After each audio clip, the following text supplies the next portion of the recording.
السلام علیکم ورحمۃ اللہ وبرکاتہ۔ واقعہ کربلا سے جو چیز مجھے سیکھنے کو ملی، شاید آج کوئی بھی مکتبہ فکر اس چیز کا ذکر نہیں کرتا۔ حضرت اقبال رحمۃ اللہ علیہ فرماتے ہیں، موسیٰ و فرعون، شبیر و یزید، این دو قوت از حیات آیت پدید۔ یہ وہ دو مختلف نظریات ہیں، یہ وہ دو مختلف قوتیں ہیں جو ہمیشہ سے ایک دوسرے کے برسر پیکار رہی ہیں، لیکن سلوشن کیا نکلتا ہے؟ اس دور میں بھی لوگ اس طرح کے ہوتے ہیں جس طرح آج ضرورت سے زیادہ پڑھ لکھ گئے ہیں اور کہتے ہیں کہ جناب امریکہ کے پاس تو بڑی ریسورسز ہیں، امریکہ کے پاس پاور ہے، امریکہ کے پاس یہ سپر پاور ہے، امریکہ کے پاس محلات ہیں، پیسے ہیں، سب کچھ ہے، جا کے سجدہ ریز ہو جاؤ۔ شاید اس دور میں بھی کسی نے یہ کہہ دیا ہوگا کہ بظاہر تو یزید جیت گیا، لیکن مورخ کس کو زندہ رکھتا ہے؟ مورخ کس کو فاتح قرار دیتا ہے؟ This thing matters a lot۔ کہ قتل حسین اصل میں مرگ یزید ہے، کہ اصل موت تو یزید کی ہو گئی۔ کیا اسلام زندہ ہوتا ہے ہر کربلا کے بعد؟ اور حقیقت ابدی ہے مقام شبیری، وہ ہمیشہ سے اٹل ہے۔ جو مقام شبیری ہے that remains constant۔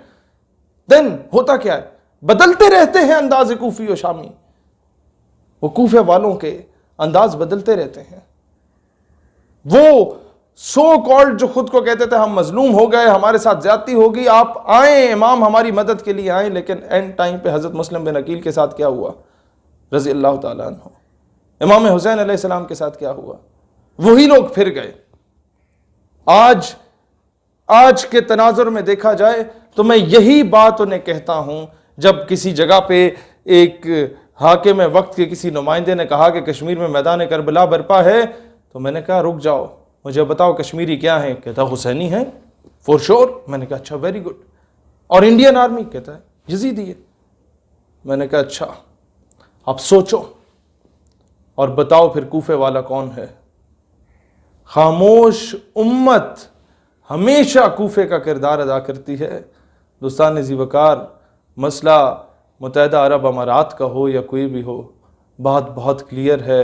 قافلہ حجاز میں ایک حسین بھی نہیں، قافلہ حجاز میں ایک حسین بھی نہیں، گرچہ ہے تاب دار ابھی گیسوئے دجلہ و فرات۔ ابھی بھی وہ تیل ابل رہے ہیں یہاں کے جتنے مڈل ایسٹ کے یہ ذخائر ہیں، کول ریزروز ہیں، آئل ریزروز ہیں، گیس ریزروز ہیں، اکنامکلی بہت زیادہ بہتر ہیں یہ تمام گلف سٹیٹس اور مڈل ایسٹ کی سٹیٹس، لیکن کیا ہے؟ قافلہ حجاز میں ایک حسین بھی نہیں۔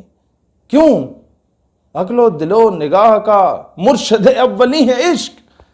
تو عشق کو سائٹ پہ رکھ دیتے ہیں نا، اور یہ کہتے ہیں کہ جی IMF کے لونز آ گئے، ورلڈ بینک کی مد میں آ گئے، FATF کی مد میں آ گئے، پیسے نہیں ہیں، کھانے کو کچھ نہیں ہے، بھوکے پیاسے ہیں، کیا کریں؟ جا کے سجدہ ریز ہو جائے امریکہ کے آگے، بیٹیاں بیچ دیں عافیہ صدیقی کی صورت میں، ریمن ڈیوس کے صورت میں ہمارے بچوں کو، کوئی 2 بچوں کو قتل کر کے باعزت طور پہ بری چلا جائے، نور خان ایئر بیس سے کرنل جوزف رات کی تاریکی میں اسے بھگا دیا جائے۔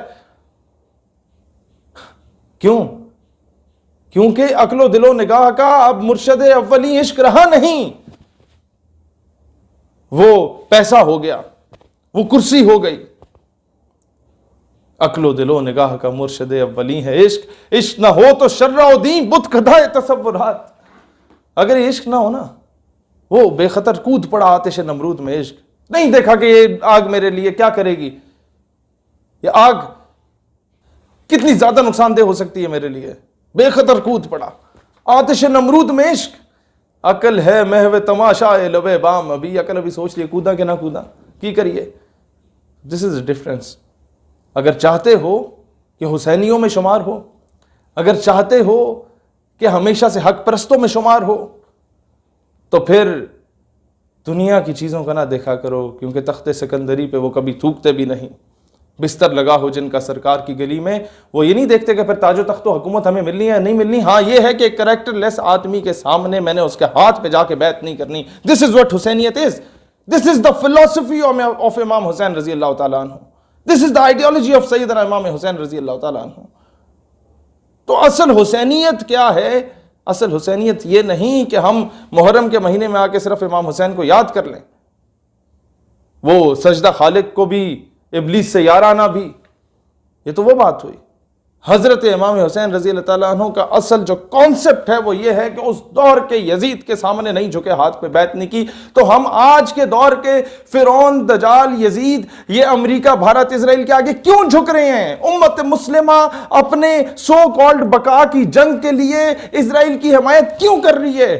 اگر میں اپنے نام کے ساتھ کئی جگہوں پہ صرف شہیر سیالوی لکھتا ہوں، قوم میری عوان ہے، میں نے کہا عوان لکھنے کا حقدار میں صرف تب ہوں گا، اپنے نام کے ساتھ ملک لکھنے کا حقدار میں تب ہوں گا جب میں حقیقی معنوں میں یہ حضرت علی رضی اللہ تعالیٰ عنہ کی اولاد میں سے ہیں، عوان، میں مولا علی شیر خدا کا حقیقی وارث تب کہلایا جاؤں گا جب میں اس فاتح خیبر کو یہ جا کے بتا سکوں کہ شیر خدا آج میں نے بیت المقدس کو فتح کر لیا۔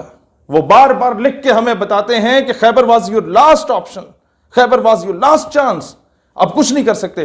ایوبی رحمت اللہ علیہ کی قبر پہ آ کے لات مارتا تھا صلیبی جنرل اور کہتا تھا کہ آؤ ایوبی اٹھو، ہم پھر آ گئے ہیں، تم نے بیت المقدس فتح کیا نا، اٹھو ہم پھر آ گئے۔ اور لیکن قبر پہ لکھا ہوا تھا، تم کیا سمجھتے ہو ایوبی کے مرنے سے ایوبی مرا؟ نہیں، ساری امت مر گئی۔ وہ حمیت نام تھا جس کا گئی تیمور کے گھر سے، وہ حمیت کو دوبارہ زندہ کرنا ہوگا امت مسلمہ میں، اور تبھی ہوگی ہم اس دن خود کو فخر سے حسینی کہہ سکیں گے جب ہم حقیقی معنوں میں وقت کے یزیدوں کو للکار سکیں، ان کے ہاتھ پہ جو ہمارے یہ سو کالڈ حکمرانوں نے بیعت کی ہوئی ہے اس بیعت کو توڑیں۔ دس از دا کانسیپٹ آف حسینیت۔ حسینیت زندہ باد، یزیدیت مردہ باد، پاکستان ہمیشہ زندہ باد۔